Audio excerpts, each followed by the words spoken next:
Hello Mixtresses and Mixters, this is Mixtress Ray. You're watching Mixtress video as per usual.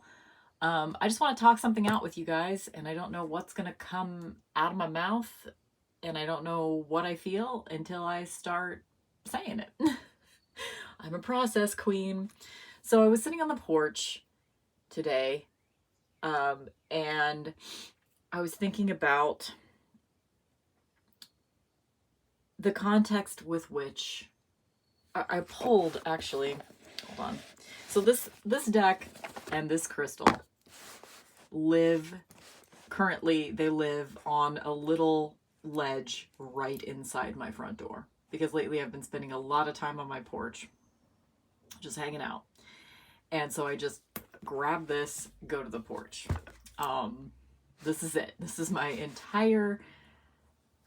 the only tarot deck that is stored on the first floor of my house. Only one. And so I use this deck a lot, actually. So I was thinking about, I was doing a little reading for myself. It might take me a second to find this particular thing that I'm looking for, but hold on. Let me find the card that I was staring at that made me start thinking about this.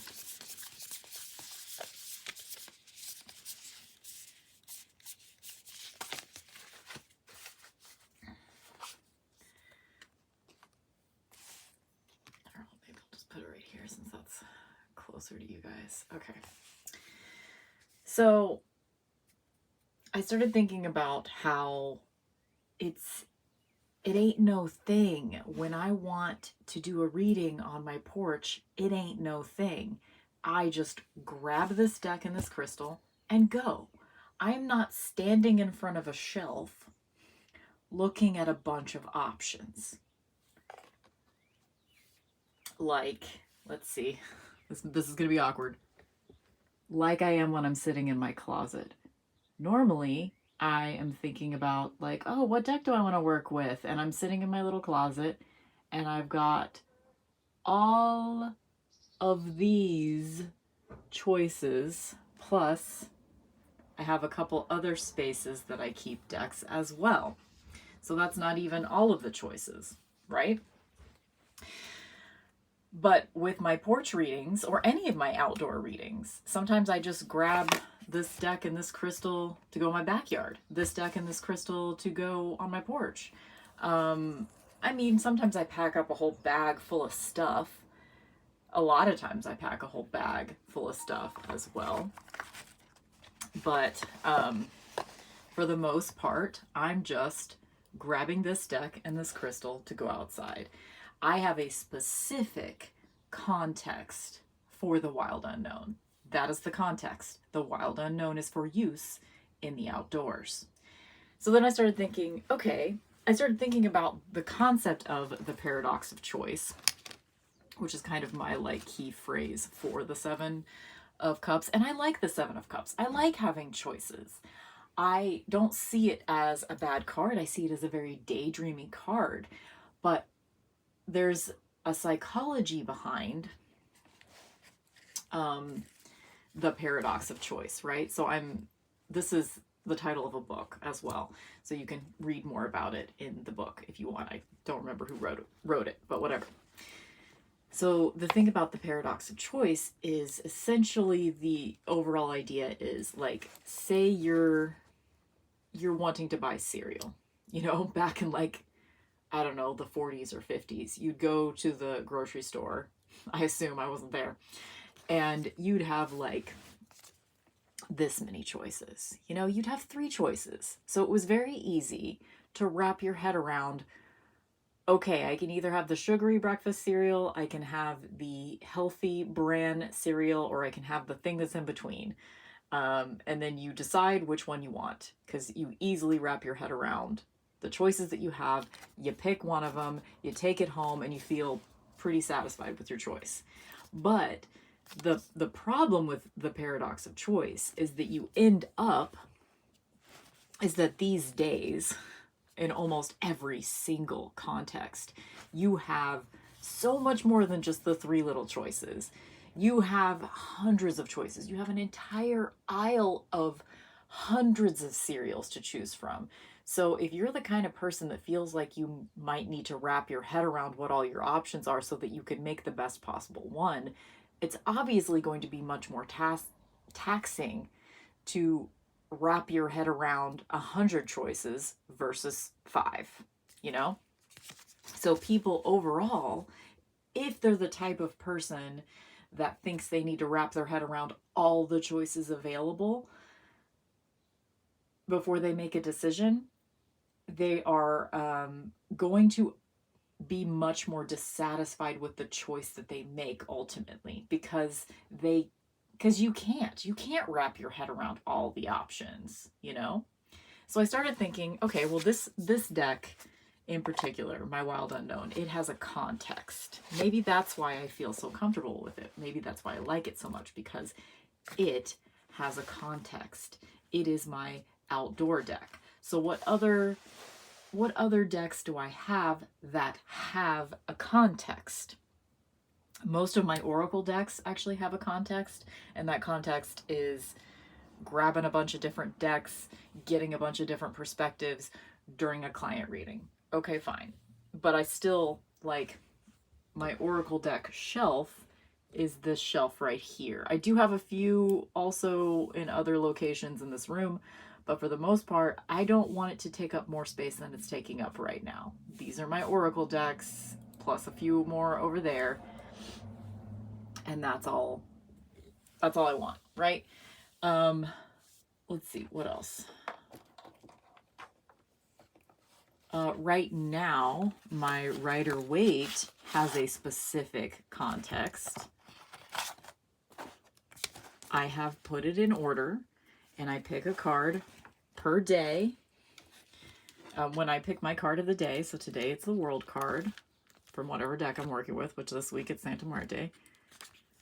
And I put it in my planner so that when I take it to work, I can refer back to what my card of the day is, because I probably won't remember because I've got no memory of anything at all. I don't remember. I don't recall. Okay, so there's that. So right now, this Rider-Waite-Smith deck has a specific context.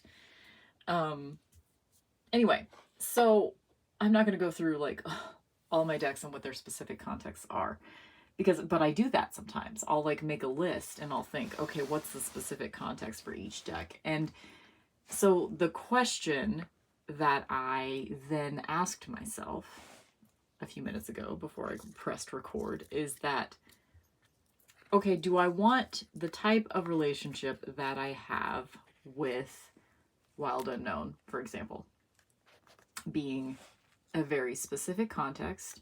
There's no thought required. I grab it and go, which means that even though this deck is not, is it perfect? No. Do I love every card in this deck? Absolutely not. Some of them piss me off.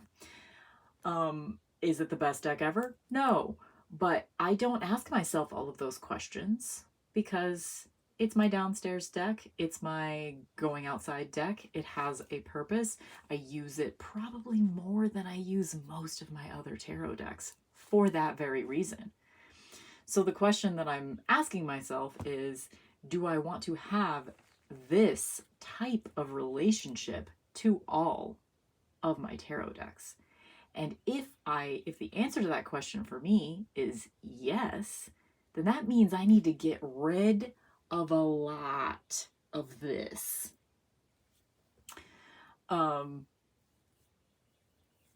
Yeah, that's what that means. So I don't know what my answer is, but maybe this can kind of be another way of looking at the whole tarot collecting thing. For people that maybe don't understand it, because, in the context of Paradox of Choice, the book, there are satisficers and maximizers. So satisficers are people that even it being confronted with hundreds of options, they're still able to make a choice that they think is relatively good for them in this moment, and then feel satisfied with that choice and move on with their lives. So perhaps in the case of tarot collecting, a satisficer would be someone that has 150 tarot decks to choose from.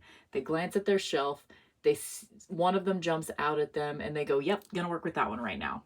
And then they sit down and work with it. And they're happy until they decide to put it back on their shelf. And they use it for as long as they want, put it back, and the other decks aren't crying out to them at the same time. And then there's the maximizer, which is the person that when faced with a bunch of choices, they think they have to make the best possible choice at every single moment. And as soon as they make that choice, they're dissatisfied with it because what if it wasn't the best possible choice? That's the kind of person that I am. Unfortunately, I think way too hard about shit. And it's much more psychologically adaptive and healthy to be a satisficer than to be a maximizer.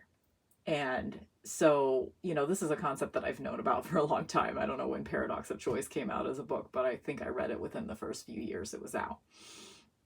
And it's always been like a thought process that I go through, right?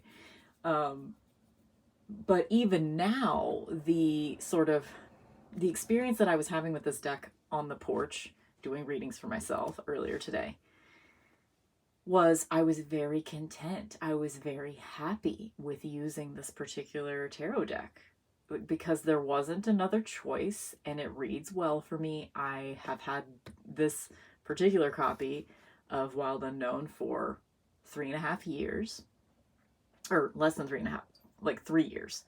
And then I've had Wild Unknown in general because I had a more recent edition of it before that. So I've known this deck for 3.5 years. Since the beginning of my tarot practice. It is very familiar to me. I have no problems working with it, and I was having a good time using it, and it didn't really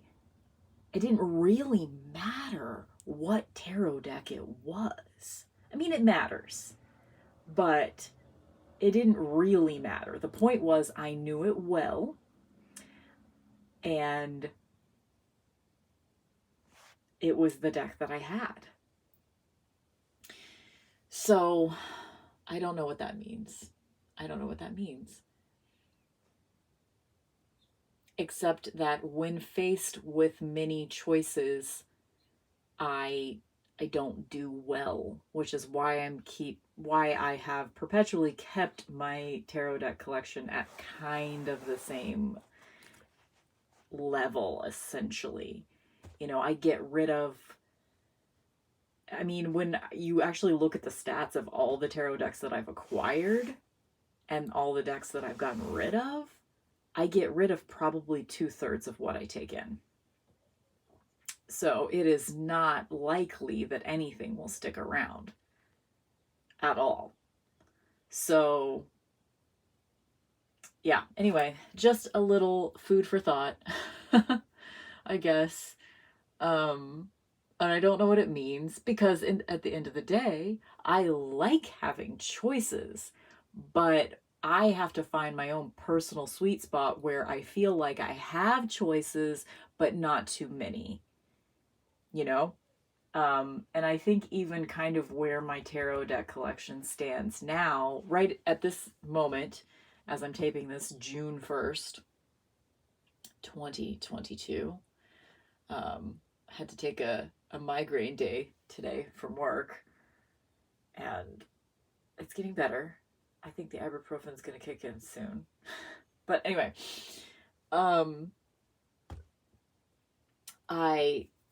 as of this moment, obviously my thoughts are not great. They're not coming out of my mouth in a reasonable time. Signature. See? Okay, I should just stop talking. But the point, okay, so at this moment, okay, it's like I had to reconnect to where was the beginning of that sentence? What was I going to say? I have 32 tarot decks and 16 oracle decks. I don't know, give or take 1 or 2. And that does feel a bit much. but I'm still wanting to take in more. Like that collection continues to refine because I'm taking in more and I'm sending more out. So yeah, anyway, yeah, I don't know how to stop talking, so I'll just stop. Bye.